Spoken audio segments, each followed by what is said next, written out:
Hi, I'm Olivia. I'm in grade 8 and I go to St. James Catholic School. I got into welding because we had our guidance counselor, Miss Marshall, come in one day and she started talking about OYAP, and it really connected with some of the things that I enjoy doing.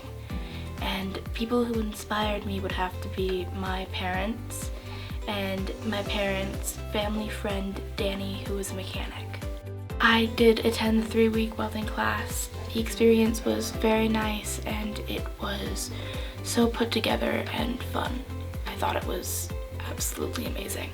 My favorite creations that I've made through welding would have had to be what I call AP Arctic Puffin, which is directed to the movie Elf, and the star that I made on the last day.